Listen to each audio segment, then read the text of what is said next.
Welcome to OAC Health Talks. I'm Joe Naglowski, President and CEO of the Obesity Action Coalition, and we are excited for you to join us for this educational series that dives deeper into specific health topics that we know are important to you and the OAC community.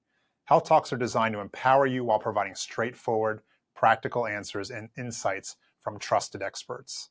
So let's dive into today's topic. Hello, I'm so happy to be here for the Heart Month talk for the Obesity Action Coalition. My name is Harlan Krumholz. I'm a cardiologist. I'm the Harold H. Hines Jr. Professor at the Yale School of Medicine, and I'm editor-in-chief of JACC, one of the leading cardiology journals. It's such an honor to be speaking with you today during Heart Month. It's a time we can reflect on how we can all improve heart health. And this is particularly important for this group because cardiologists today need to pay close attention to obesity and its treatment. So many of our patients struggle with obesity, and it's a major contributor to cardiovascular risk. Obesity is a chronic medical condition and one we need to pay attention to, just as we do other risk factors, other conditions that affect people. But obesity in particular affects so many different parts of the body, and addressing it is central to reducing heart disease. With the exciting achievements and advancements in science, we have more tools than ever to help our patients, to work with our patients in partnership, to work together for better outcomes. I thought it might be a good time to highlight some of the most impactful recent studies that we've published in JACC that illuminate this evolving field. And of course, almost every day something new comes out. Before I start though, I want to acknowledge the incredible work of the Obesity Action Coalition. Your advocacy is not just inspiring, it's transformative. We're living in an exciting time where advances in obesity treatment are revolutionizing what we can achieve for heart health and beyond. Having a group that's focused on ensuring that people get access, they get information, they learn about what they can do to help themselves. It's so critical. And to advocate to ensure particularly access to the kind of information that helps people know their options so they can take their own action and make a difference in their lives. So today I'm going to share some what I think to be fascinating and timely research, like I said, that's been published in JACC and elsewhere, that I believe will empower you, inform you, and may help you. So let's get started.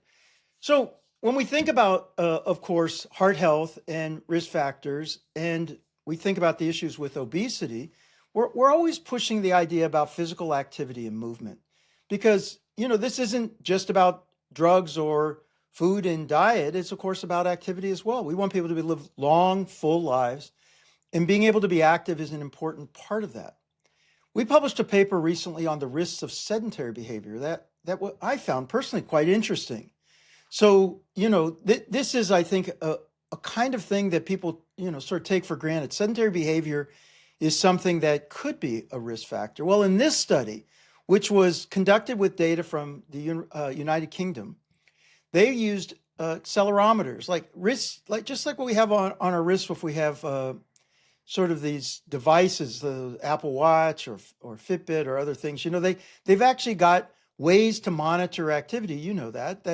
That we aren't just reporting what we've done for the day, but it's actually being able to monitor and report out what it's actually collecting us about it. So these wearable devices can track activity with quite good accuracy. So in this study, they had lots of people wearing these, and they were able to follow these people over a period of time. They looked at their physical activity and also their sedentary behavior and other things as well. And then were able to make inferences about the relationship between sedentary behavior, just sort of sitting, and what the risk was with regard to cardiovascular health. And what they found was that there was an inflection point when people were sitting more than about 10 and a half hours a day or lying down, it significantly increased their risks of heart failure, heart attacks, and cardiovascular death. And here was the kicker about this, even if they exercised regularly. So here's the thing, you think like hearing this 10 and a half hours sedentary behavior, that's a lot. But here's an interesting tidbit. Most people in the United States spend about 9.5 hours a day being sedentary. We've evolved to a society where we're almost sitting most of the day. So in this case, that we're talking about, if that's the average, 9.5 hours, people who are just an hour more were putting themselves at substantially greater risk. And here was the other thing about it. You couldn't exercise away the risks of sedentary behavior. That's what I was saying before. that even when people did have regular periods of exercise, the sedentary behavior still conferred some risk. So even meeting the guideline recommendation of 150 minutes of moderate to vigorous physical activity per week didn't fully counteract the effects of too much sitting. The study also highlighted how accelerometers provide more accurate measurements compared to the self-reported data. Your own perception of what you're doing every day may not be exactly accurate. We sort of have a sense of what we've done. We may count up the hours, but it's not as accurate as what you can get from these wearable devices because we're often underestimating the amount of sedentary time that we have. So this, to me, reinforces the idea that modern technology can help us better understand our behaviors. And if we can then translate the research into action, we can sort of figure out what can we do to make things better. So the message is pretty clear. Keep moving throughout the day, whether it's taking short walks, standing up, just break up the sedentary time. Sometimes people are calling these movement snacks. That's kind of funny idea. Well, snacks we usually think about as, you get up and go to the refrigerator, you pick up some extra food. This is about sort of integrating into your day, standing up, and your snack is the movement snacks, and make that part of our daily routine. So I thought that was an interesting paper we had published in JACC. But here's another one. So many of you might be familiar that there was a trial called the SELECT trial. Now, this was published a little more than a year ago. And this was a trial that looked at semaglutide, and it was really about the idea that semaglutide could be used to reduce heart risk in people who had established heart disease. So we think about this as what can we do to help people? First of all, we'd like to prevent it in the first place. But for people who have had a heart attack, for example, we're trying to double down. What can we really do? These people are at very high risk. They've already had something. We're often focusing on the blood pressure and the lipids. But what if you treated of those individuals who've had a heart attack, who are also have obesity? What if we then went after that with some of these new obesity medications like semaglutide? And so this was a study that was originally published in New England Journal of Medicine, presented at the American Heart Association meetings. And it was a gangbuster study because it showed that if you go and treat obesity, and of course these drugs are very successful in doing so, that you remarkably reduced cardiovascular risk and averted future heart attacks and cardiovascular death. And it was a big win for these drugs, big win for this strategy. And by the way, it got me thinking about these medications, not as so much even treating obesity, but as treating risk. People with high risk in particular, that these medications are heart healthy drugs. So treating obesity was translating into actually improving heart health. And that heart health was manifest by seeing people with lower risk. And in this study, people were already being treated for their lipids and their blood pressure. So this meant on top of everything else, this was adding to the benefit. Now, this study was interesting because it was interesting for a lot of reasons. And it's a landmark study, changing the way we're thinking about treating people who've had heart disease and are also having obesity. How do we help them? But it also was interesting because it was conducted during the pandemic. Now, this makes things difficult for, to do studies because, as people, there was a lot more restrictions. There was that particular period of the lockdown. Also, people were dying of COVID-related diseases. So that meant that there were what we call competing risks. It was an additional thing that was happening to people that we had to take into account in the studies. So this was led to them to collect very carefully information about infection with SARS-CoV-2 COVID, people who got COVID, and following them over time in the middle of the study.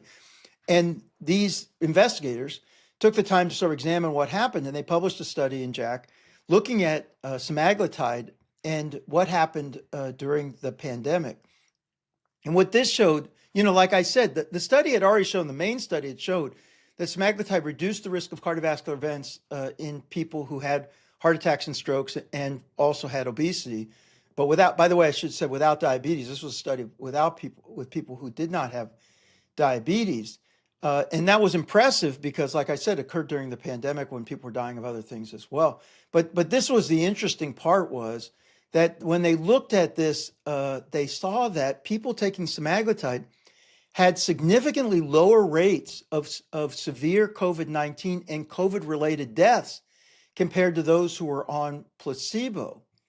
I mean, this is wild. So that this drug, when it was being used to reduce heart risk, it did reduce heart risk. But by the way, in the midst of this trial, when there were people who were dying of other causes related to the pandemic, it also reduced the risk of those things. So it appeared that treating obesity not only improved cardiovascular health, but also strengthened the body's resilience against infections. Semaglutide reduces infectious disease deaths overall. And I think highlighting to me the broader health benefits just beyond weight loss. I think about this as these drugs have the capacity in people with obesity to improve cardiometabolic health. When we say this word cardiometabolic health, what we're talking about is a sort of milieu in the body, the lipids, the blood pressure, there are all these things you can measure in the blood, inflammation, that somehow these drugs calm things down. And what was also interesting in SELECT was the benefit started to manifest itself even before the pounds were beginning to be lost, suggesting that it was having beneficial effects on, again, the body's internal milieu, sort of environment and putting people in a position where they had lower cardiovascular risk almost immediately, but also, like I said, that in some ways it must be perhaps helping the immune system. And we already know that it reduces baseline inflammation, which is a really important thing also for heart disease as well. So that these drugs can have an important effect on survival, and a reminder that it's not just about weight. I don't even think about these drugs as like weight. I think about them as health promoters. They're health promoters for people who have a chronic condition that's, by the way, manifest by having extra pounds. But that's what we're really talking about, is your health. That's the focus, on your health. And again, this was helping heart health, but was going beyond. So let me go to another study that we recently published in JACC that I think you might find interesting. It was called the Look Ahead trial. And it was a study that was conducted and published a little more than a decade ago in the New England Journal of Medicine, the main part about this trial. And this has been sort of a cornerstone in understanding the relationship between obesity, lifestyle changes, and cardiovascular health. And what was so interesting about it was, this was a study, remember now, this is a period before these new drugs came out. And one of the major strategies that was being employed was intensive lifestyle intervention. Well, what do I mean by that? Well, when we say intensive lifestyle intervention, we mean really, jumping in with diet and exercise. And of course, we all know these can be difficult strategies to maintain over the long term. But in this study, they really made an all-out effort with the people who had enrolled. No one enrolled in this study unless they were committed to being part of the protocol. In studies like this, people are randomized. So half of the group are undergoing this sort of intensive intervention. The other half are not. And what they found in the study, importantly, was that this intensive lifestyle intervention led to sustained weight loss in in people who were overweight or had obesity and type 2 diabetes. So and this was a study of people with diabetes, but also people who were overweight or had obesity. And they were successful. And, it's not easy, by the way. So as many of you listening know, that to use these lifestyle interventions to achieve this kind of gain, especially to make it sustained, but they poured their hearts into this and they made it work. But here was the interesting thing to me as a cardiologist, was that the study did not reduce the rate of cardiovascular events. So in this case, there was the weight loss, but you didn't find the concomitant benefit in terms of reducing risk, reducing the number of heart attacks, for example, that was occurring. And in fact, this study was stopped early. What we do in these kind of trials is we monitor it over time. And if it seems like it's never going to be positive. We call this stop based on futility. That we're at a point where we're so far into the study, there's almost no chance of this thing being positive. Now, they had already gone 10 years. This is one of those studies, intensive lifestyle, and it was long-term follow-up. And they'd studied people for 10 years, and they failed.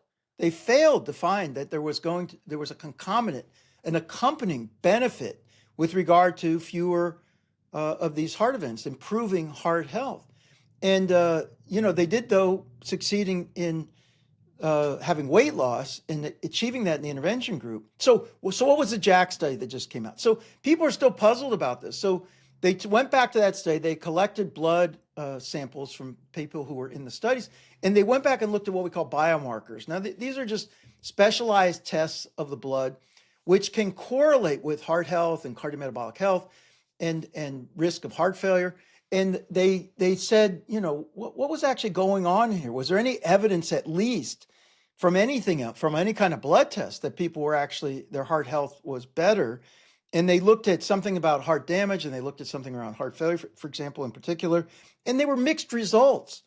There was a little bit of evidence on what they call the troponin test that was positive, but not so much on this test that relates to heart failure risk. And I think what we came away from this study was reinforcing the original findings that there really, even though these people had lost weight with this intensive intervention, that there wasn't an accompanying reflection of that in the blood test. And we already knew that there was no reflection of that on heart events. And, this stands in stark contrast to the studies of like the GLP-1 receptor agonists like semaglutide that have consistently demonstrated improvements in cardiovascular health, reductions in cardiovascular risk when they're used to treat people with obesity. And so this study and the accompanying editorial that came out in the journal were raising the question that maybe not all weight loss yields the same benefit. It may depend how you've achieved that. And I think that's one of the things that has us excited about some of these new meds. And I'll say, I'm not associated with the companies. I don't take any money from the companies. I'm entirely independent. I'm talking about this as a scientist who's actually working in the field and thinking hard about this. And I'm usually a skeptic. But what gets me excited about this possibility is that these seem really like powerful agents to improve heart health. So there's weight loss, it's treating obesity, it's improving cardiometabolic metrics. A lot of when we're measuring substances in the blood, like inflammation going down, that's a good thing. Lipids go down. I was part of a study, I led a study, in fact, that showed that blood pressure drops in beneficial ways when people are being treated with these drugs and we're seeing risk. So it was just an interesting contrast because, when people were using intensive lifestyle intervention, they got the weight loss, but it doesn't seem like they got the other benefits. With some of these newer medications, the benefits are there. It's exciting, frankly, exciting that we're having tools that are translating. You could say, well, the weight loss itself provides some benefit. That's great. Maybe movement, orthopedic benefits, so forth. But if we're really looking at heart health, at least that study failed to show it that the drugs do.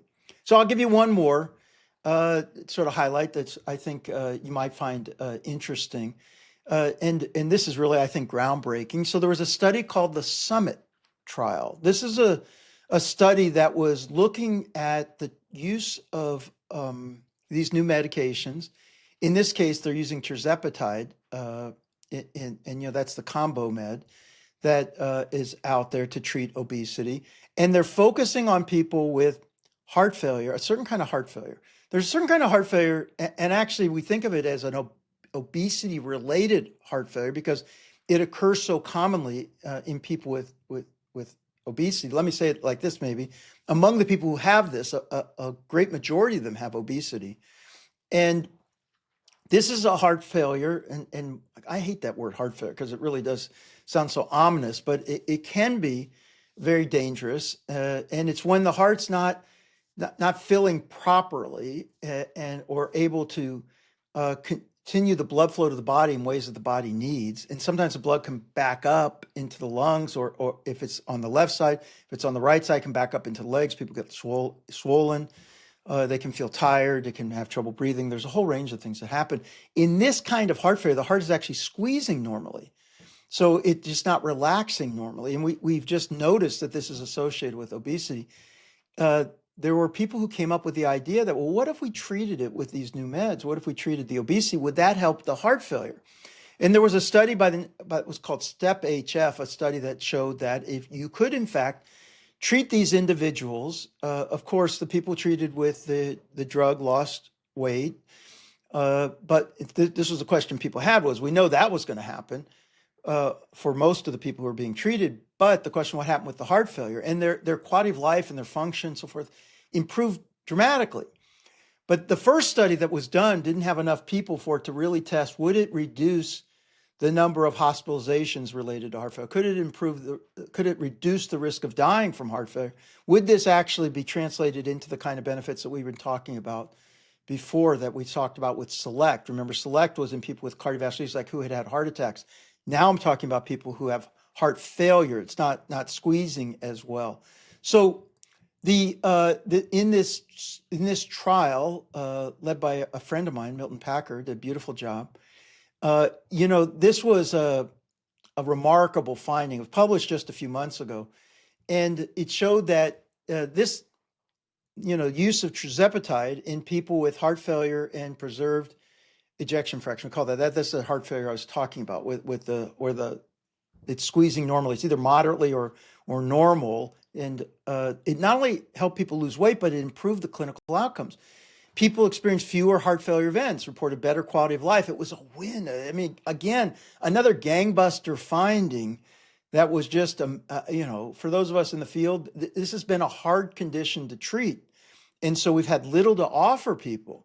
Now, for those people who've got this condition in obesity, if we treat it, we treat the obesity, the heart failure. But here's the thing that we published in JACC that was so interesting to me. So again, remember, Drug Summit, treat these people, they feel better and reduce the risk. But is something happening with the heart? So meaning structurally, is the heart actually improving? And so they took a whole bunch of people in this study and they had them undergo MRIs, imaging of the heart. And they studied very carefully what happened when they were being treated. And what they saw was that what we call the left ventricular mass, or the thickness of the walls, improved. It was like the heart was being remodeled. It was, you remodel your house. It's sort of like the people who were being treated, their heart was evolving in favorable ways. The actual structure of the heart, you could see it. And there also was a reduction of what they were calling para meaning around cardiac heart fat. And there's an idea that in individuals with obesity, sometimes those fat deposits collect around the heart, causing inflammation and problems that are contributing to the lack of well-functioning of the heart. And so, this is amazing. Like these drugs are heart health drugs, that we're treating those individuals with heart failure, their heart's remodeling in favorable ways, and things are improving. And so the study also showed correlations between heart remodeling and reductions in body weight, waist circumference, blood pressure, underscoring these sort of systemic benefits of the treatment. And so, I come back and say, this isn't just about treating symptoms. This isn't just about making people feel better. We're actually reversing some of the structural damage caused by obesity. And imagine a future where these medications could even prevent heart failure in the first place before it starts. And as we be able to treat people who are at greater risk, that future may be closer than you think. So as we wrap up, let me leave you with this. The science of obesity and heart health is evolving rapidly. I mean, this is so exciting. I think we should, actually be doing some of these regularly so that you can really be kept up to date and understand that this isn't just about saying, okay, we're going to treat obesity, but it's about people who are at risk, in part maybe because of obesity, maybe because of other reasons as well. But these new treatments are putting us in a position where we can make people a lot healthier, and even for some people, remodel and improve the heart and its functioning. The journal that I lead, JACC, we're committed to advancing this field. We want to be sure that these breakthroughs not only get published, but people learn about them, get access to them, know their options. No one's going to say to you what you need to do. what you must do. It's always your decision about what you want to do among the options you have. But when there are options that are very much in your favor, we want you to know about them. We want you to be able to talk to your docs about it. We want to make sure cardiologists are well informed about this. Obesity hasn't been something that cardiologists have sort of been trained to think about treating because, well, for one thing, we didn't have good treatments for a long time. And maybe it was more in primary care, but cardiologists need to be in the lead here because these are heart health drugs. And also obesity is something which raises cardiovascular risk. So we need to be informed. We need to be knowledgeable. We need to be able to help our patients. We're all in this together. So the journal itself is committed to making sure we publish high quality research that informs this clinical care and inspires the innovation. We're learning more and more every day about how obesity treatments can improve heart health. And like I said, besides what I've told you about, I published an article that shows how it can reduce blood pressure and it actually treat hypertension. You may know about studies going out about sleep apnea that now, the meds are approved for the treatment of sleep apnea. Sleep apnea is a big connection with cardiovascular health. It's a big risk factor for cardiovascular disease. Again, all these things are coming together. And then I told you, it's even enhancing resilience against pandemics. And we knew, by the way, in the pandemic, that people with obesity were some of the highest risk individuals for adverse consequences of being infected by the virus. So, people with obesity were the ones who were at the greatest risk. It seems like if obesity was treated with at least in this case, semaglutide, that it was helped. So the takeaway, now let me just wrap all this up together. Be proactive, learn what you can. If you're listening to this, you're well on your way to making sure you're informed of what's going on. For that, I'll just now extrapolate, move more. That's one of the lessons of what I've told you about, that sedentary behavior one. Advocate for yourself and your loved ones. Know that the medical community is working hard to bring you a better options and a brighter future. I think there's been a history where people with obesity have felt dismissed by the medical care system. There's all that stigma that was accruing and all that wrong-headed thinking about, people failing to, have willpower or be able to master, their fate. And we all know that that's rubbish. We are understanding obesity as a disease. We're understanding what we need to be able to do to help people, give them options. And I'm very pleased to be able to have the opportunity to talk to you today about some of this new research going on. So thank you to the Obesity Action Coalition for your incredible work. Thank you for letting me share some of the studies that are coming out in JACC and some of the new insights that are occurring in the field of obesity. Together, we're all moving towards a healthier future for people, and it's great to be part of the journey with all of you. So thank you so much.